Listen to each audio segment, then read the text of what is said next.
байгаа орхигдсон байсан олон асуудлуудаа шийдэхээр оруулж ирсэн юм байна гэж харж байгаа. Тэгээд энэ дээр нэмээд бүрэлдэхүүн сайдаас нэг ганц хоёр асуудлыг бас анхаарч эндээ бас тусгаад оруулж болох уугүй юу гэж бодож байгаагаа хэлсэн юм аа. За мэдээж дипломат талбанд бол ажиллагчид нь мэдээж нөхцөл бас тийм сайн байдгүй юм шиг байна. Тэгээд энэ асуудлыг бас тав хүн шийдэхийн тулд тэр арга гэрийнхнийг нь ажлын байраар хангах, хүүхэд нь сурахад олон улсын сургуулиуд ихэмчлэн байдаг, төлбөр нь өндөр байдаг гэд их олон асуудлуудыг ярьдаг л да.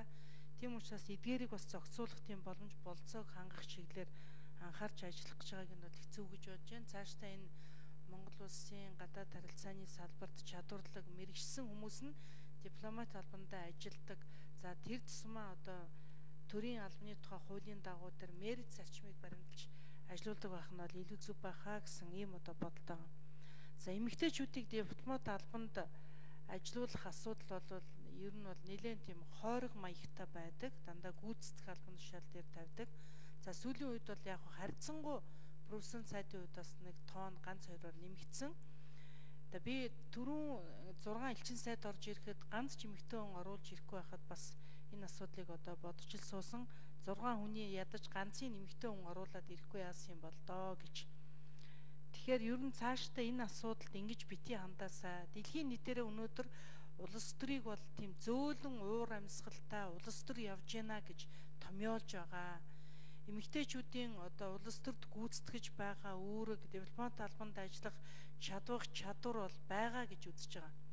Тийм учраас энэ эмэгтэйчүүдийн томилгоон дээр бол илүү анхаараасаа цаашдаа энийг нэмэгдүүлэх ядаж өнөөдөр Монгол улсын дипломат албанд байгаа удирдах албан тушаалтнуудын 30-аас 40% нь эмэгтэйчүүд байх тийм боломж болцоо бол байгаа байхаа гэж ингэж хардаг. Тийм учраас таныг энийг эмэгтэйчүүдийг дэмжээсэ. Бид нар нөгөө мянганы хөгжлийн зорилтын тунхаглалд анх бас хуулийн заалд оруулаад эмэгтэйчүүдийн улс төрийн оролцоог дэмжих бүх шатанд ажилуулахдаа нэг 30% төргнэ гэсэн нэг юм үндсэн заалт олон улсын байгууллагуудын өмнө хүлээсэн үүрэгтэй. Энэ үүргээ бас биелүүлэх нь их зүгээр байхаа. Энэ бол бас тодорхой байдлаар манай гадаад яамныхны бас анхаарах ёстой асуудал байхаа гэж бодож байгаа. Хоёрдугаар одоо жишээлбэл танай яамд яг ажиллаж байгаа газар хэлтсийн дарга нар дотор ч эмэгтэй дарга хэд байдгийн бол энийг бас цаашдаа ер нь бас анхаарч тодорхой тоон дээр эмэгтэйчүүдийн квотыг бол бас таныг дэмжиж барьж ажилласаа гэсэн ийм саналыг хэлэх гэсэн юм аа. Баярлалаа.